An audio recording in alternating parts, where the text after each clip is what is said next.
Hello. Hello. Introduce yourself, please. Alexey Gennadyevich Shakirizanov. Your date of birth. January 3rd of the year 86. 86th year. City of birth. Irkutsk region. Alarsky district. Katulik settlement. Kutulik settlement.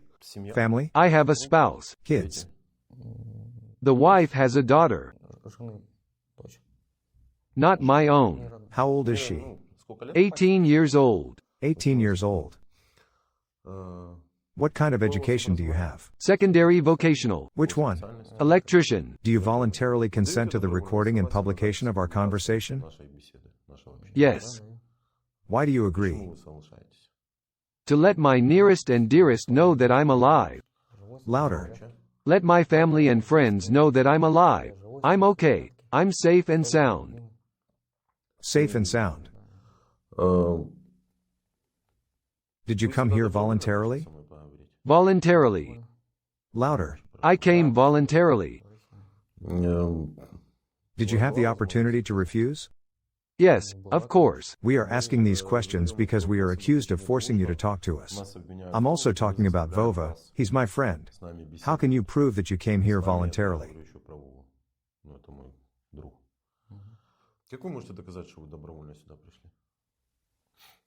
I was invited to come here, and I accepted. I see. Have you been mobilized? Yes. Tell us how and when you received the subpoena? It was in the fall. I was at home. I was with my friend Ivan. They brought me a summons. 20. Louder. On the 24th there was mobilization. On the 25th or 26th I received a summons. Who brought it? Young people, volunteers or students, but not military. Not the military? No. I've never heard that before. Probably students because they're young. Did you sign for the subpoena? Yeah. I signed for the subpoena when I got it. When were you sent to Ukraine? We flew to Rostov from Novosibirsk. It was the 28th or 29th. I don't remember exactly. Yes, it was the 29th. We flew to Rostov but had to go to Mineralnye Vody. We boarded the plane from Novosibirsk and were told. You've been told Mineralnye Vody? Yes, they said we were flying to Mineralnye Vody, and when we landed in Rostov, we were told on the airplane over the loudspeaker that there had been a change of plans. Do you resent being cheated? Did you realize it? No, of course there were doubts. There were some strange movements. There were questions about what it was and, consequently, why it was so. Yes, Mineralnye Vody.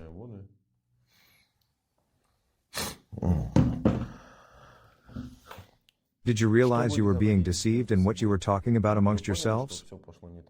Initially in Novosibirsk we were told that we would be engaged in territorial defense, that is, to protect certain objects of state importance. That is, some factories, schools, kindergartens, in other words, peaceful civilian objects. So you've been duped. Yes. Did you see any dead or wounded? Here? Here. Yes. A lot? Enough. In numbers? I saw 10, and correspondingly more were wounded. Yes, I saw about 10 dead. Among them were the recently killed and those, the corpses of our soldiers who are about 6 months old. A body's been there for 6 months? Yes, a corpse. When I was taken prisoner and led through your positions, I saw the corpse of our soldier. Louder, please. I saw the already blackened corpse of our soldier, and I was told, "Here is your man, a serviceman whom they still cannot take away."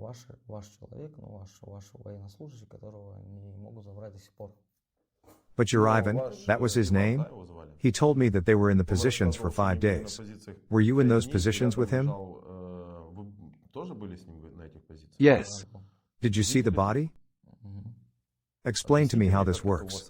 Why is it that when you arrived at the position, the corpse was lying there, and when you left the position 5 days later, the corpse was still lying there? I don't know.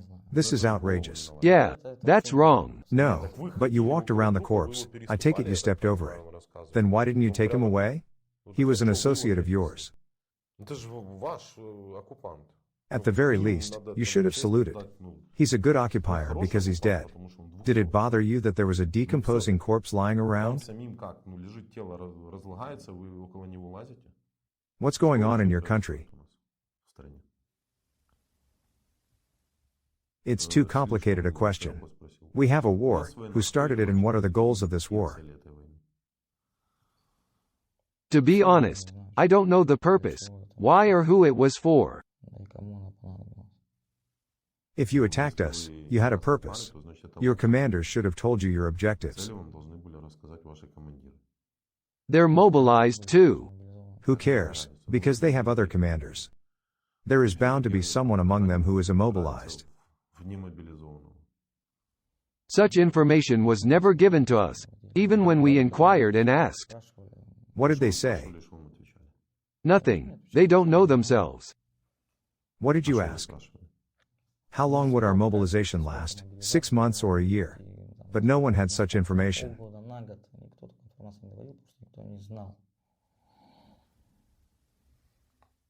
Is it possible to win this way? Given the way our mobilization is going, of course not. Of the 300,000 mobilized, recruited men, directly in our company, half were already initially incapacitated. So there were those with 100% health problems among them. If they had undergone a medical examination, they would have been refused. You can't sit in a foxhole with that kind of vision. Of course not. How does it shoot? What can he see? Yes. In short, the commanders don't know anything and neither do you, because the commanders don't know. We don't know anything at all. How many times have you been cheated in all that time? Regularly. You flew to Mineralnye Vody, but you arrived in Rostov. They said you would be in territorial defense, but you ended up in a trench. What else happened? They didn't answer your questions. Never. We basically knew nothing at all. Did you refuse to go into the assault? When you were told to go storming, what did you do? You said. It was not quite like that. We were gathered. We knew nothing, and were told that the first, second and third groups were going to the assault and that only mobilized people were going. So there were no people's militia from the DNR or any officers with us. What kind of assault can there be when we are not trained, not professionals? We are not an active army, not contractors or even volunteers. And they were simply answering that we had the only option to leave here, through the 1st Slavyansk Brigade of the DNR, being killed or wounded.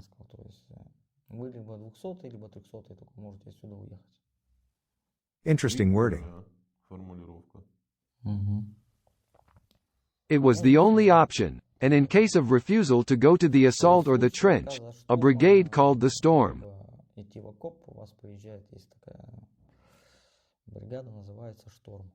Yes. They come and get you. Penal battalion. Yes. They have a barrage detachment. A squad of ex-convicts and the like. And they storm. Anyway. They gathered us, 40 men, and told us that if we refused, we would be disbanded into different units of 2 or 3 men each and sent to the assault in any case. Whether you like it or not. Storming the unit storm. Yes. Yes. We were intimidated by the Wagner Group. What did they say? People from the Wagner Group will come and take you away. They need reinforcements. That's something no one's ever told us. It was the last day before we were sent into position. I mean, you'd be sent to the Wagner? A representative from the Wagner group will come and pick us up. Has anyone come? There was no such thing. There was no such thing. Where have you been living all this time? On the outskirts of Donetsk. And in Opatny?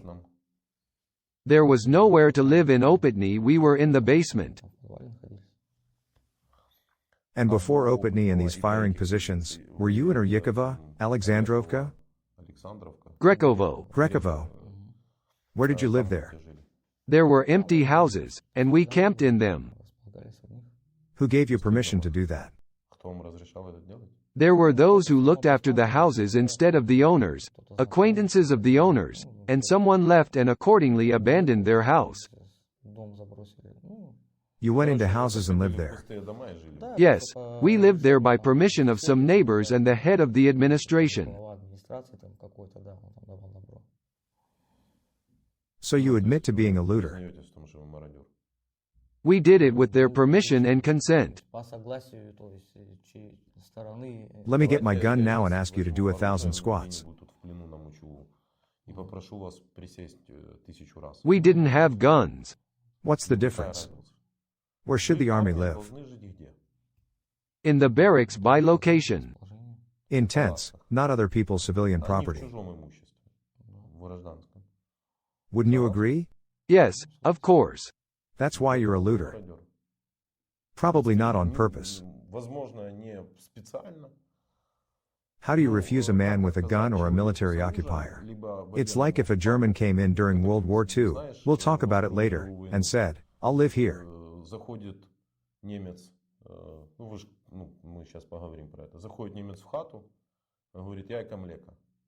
He'll get housing, of course. Why? Because people want to live. That's understandable. When you go to someone out there and you ask a peaceful person, you have a neighbor's house that's empty, can I live there? Tell me, what options does the person have? There are no options. No option. Of course you can. I meant that a person can't opt out. Naturally, so he says, yes, of course. It's called a word of power, that is, a situation where you can't get a negative answer because you can't. Did you pay the money? Yes, for electricity. History is confirmed. What else is interesting I wanted to ask you? That you are a looter is understandable, but do you agree that you are an occupier? Isn't it? I didn't occupy anything. Okay, what were the soldiers of Nazi Germany called? They were called fascists. Yes, they were called fascists and occupiers. Nazis and fascists. Occupiers. Occupiers. Why were they called that? Because they attacked. Yes. They occupied the territory. That's right. You were in our Ukrainian village, lived in our Ukrainian hut. Why can't the term occupier be applied to you?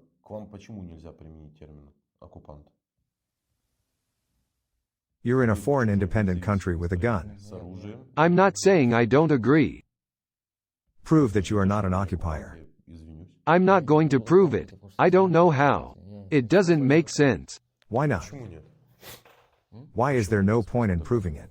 Try to prove it. There are people who talk to me for 2 hours, argue and prove it. It's a conversation. What's the point of such an argument? I'm interested in how you prove it, after which I'll apologize. No, I'm not going to prove anything because I don't see what there is to prove.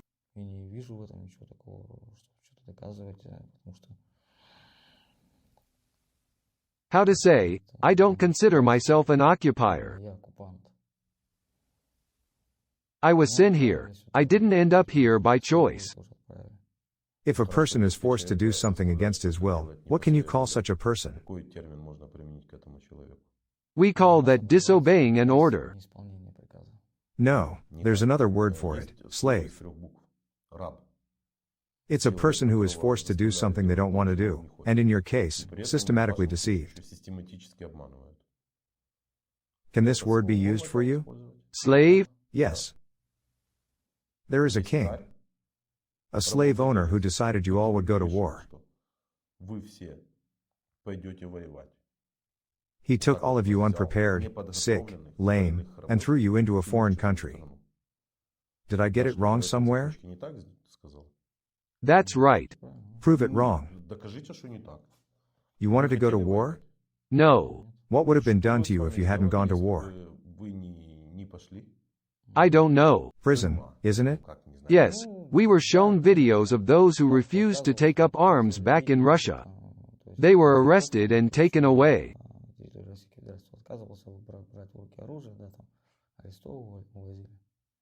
Accordingly, that you were a slave doing the bidding of a slave master is true. You're not here by choice. Good morning. Good morning. How are you doing? Everything is fine. Okay, my name is Dmitry. I'm a journalist from Ukraine. Your husband is in captivity. He is next to me. If you want to talk to him, I need your consent to record this conversation. Where is this video going to be posted? The video will be posted on YouTube. I agree. You don't say where you are or who is with you. Hi. Hey, honey, how are you doing? It's okay. Everything okay in there? Yeah, I'm fine. I'm alive and well. Honey, did you go to the recruitment office? Yeah, we're all done. What were you doing? What were you doing? Just because you're a prisoner. It's okay. Tell me, what are your conditions? Everything is good. We are fed. There is a toilet and shower. Accordingly, in this respect everything is good. Yes, and the attitude is good too. A good attitude? It's okay, honey. How are you guys doing? Not bad. We're worried. It's okay. We'll be exchanged soon and we'll come home. We're waiting for you at home. My daughter is very worried too. Give her a kiss from me and tell her it's okay. She kisses you too, says hi. How are my parents doing? How? We hold on, they constantly come to me. I'm fine. I'm fine.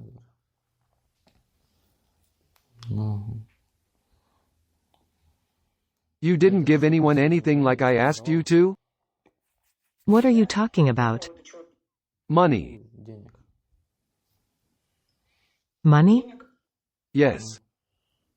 We searched and searched, but found nothing. I see. You're the only one making money in the family. You went straight home from Krasnoyarsk? As soon as I found out, I immediately dropped all my problems, you know, the hospitals, and went. Are you done? What? Are you done? What? In hospitals. No, I dropped everything, bought the first ticket I could find and went. You should have finished it. How? In a situation like this, I couldn't do anything else. Okay, later. The most important thing now is that you come home. Call Dima and Irina. Tell them everything's fine, so they don't worry. What? What? I'll call Christina and Irina, tell them you're okay. The sisters in Novosibirsk must be worried too. Okay, I'll call everyone and tell them you're doing fine. We love you. I love you, too. My little one. Is it warm in there or not? I don't even know how to answer that. The weather is weird, this and that, yesterday it was cold, today it's more or less warm. Okay, sweetie, by then, I'm fine. I have a question. Hold on a second. Dmitry wants to talk. Can I smoke? Yeah, a little later. Smoking is bad for your health. What did they tell you? When will the war be over? I don't know, we don't know anything. What does your king say? On TV, a win every day? To be honest, I don't watch TV or anything related to this situation at all. What's the situation? What? That my husband is in captivity. I don't watch TV at all. Your husband was lucky, and before that, you were watching TV. News? Yes. To say the truth, no. Did you not know that we are at war, and that there are already 150,000 men like this? Do you know how many people were killed? No. Because they don't tell you that, but we have a military bulletin. Tell me, how many killed so far? The Russians? Yes. 170,000. Yes. Did you hear? 170. 170,000. That's a lot. Want to know why 170,000 deaths is close to the truth? Your Konashenkov was talking about 6,000, and I'll tell you now. He even laughs, because he's seen more bodies. By the way, he told how they sat in the trench for 5 days. When they came to the trench, there was a corpse there, and when they left the corpse was still lying there. Yours don't even collect corpses. Is this true? You don't even collect your own corpses. They came to the position and there was a corpse lying there.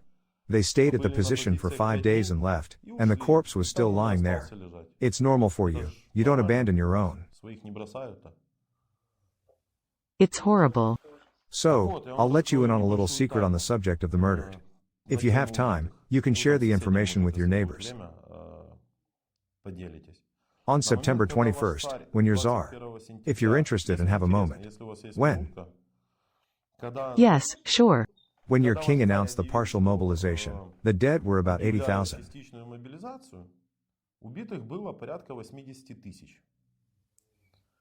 What does that mean? When 80,000 are killed, how many are wounded? 3 times more. Now, what do you get when you multiply 80 by 3? A lot. 240,000. Yes. Plus 80 dead, that's over 350, but we'll round it up to 300,000. That's how many men they've recruited. Because at the beginning of the so-called special operation, you had 1 million men in your contract army. 180,000 were engaged when you entered on the 24th of February in 6 directions, but they had already run out. Ours had already killed them or wounded them. So they needed to recruit exactly the number of people they spent. Is there any logic in what I'm saying?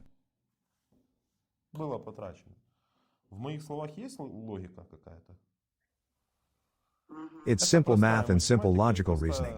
Why 300 and not 100,000? He also told about a friend from Irkutsk who has eyesight -1 and 7. Ivan, his eyesight is -1 and 7. He can't read what's written on my jacket from 2 meters away. Really?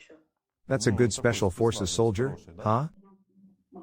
Yeah, and today your czar came up with the idea of sending electronic subpoenas through your government services, you know? And a new mobilization. I heard. Yes, a new mobilization of 400,000 men. Because these end, they're not infinite. Your king has already killed 500,000 of his own people. It's horrible. It's just logic and military reports. Discover and read the truth on the internet, on Telegram. And on that, I don't know, you decide for yourself what note we're going to end on, major or minor. What note is this? Let's finish. Say goodbye. Bye, honey. I love you. Bye, sweetie, we all love you and are waiting for you. I love you too. He was lucky he wasn't the one lying in the trench for 5 days. And he also told you you were the one who said you saw the decomposing corpses of your soldiers while you were being led? Watch the interview and download it from American YouTube and bring it to the military unit, because he is definitely listed there as missing in action. And you will have to get a certificate that he is a prisoner of war.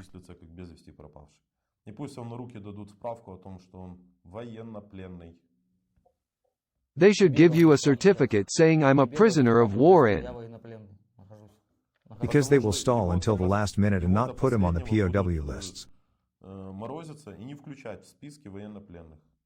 It's not favorable. Until the last moment he'll be reported missing or something.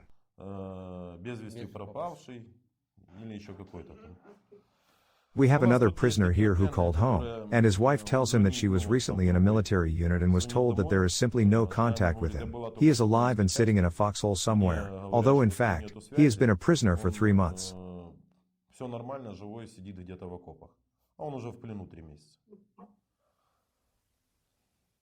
It's horrible. No. Wasn't there any information? Sitting in a trench, no communications, but he's been a prisoner of war for 3 months.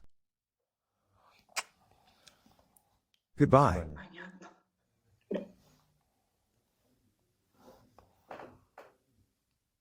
Are you happy? Yes, absolutely. Can I get the number on a piece of paper? Yes. I'm not good at memorizing numbers. Yes, okay. So, we talked about this, we talked about that, but the script, as always, did not work out. Traditionally, do you have friends? Yes. In the Irkutsk People's Republic? Yes. In the Republic? In the Irkutsk region. No, soon to be the People's Republic of Irkutsk. Our soldiers are working on it. Talk to your friends, whether you should go here, what to bring with you. Have them come over to your house, pick up the cards. No, I want none of my friends to be here, so I don't have that need. There's no need to come here, there's nothing to do here. This is not the war everyone is talking about. Accordingly, I want it to end in peace. This is not a war. Then what is it? It's a horror. Why? The horror of war, so to speak. It's a terrible war. Understood. Thanks for the conversation.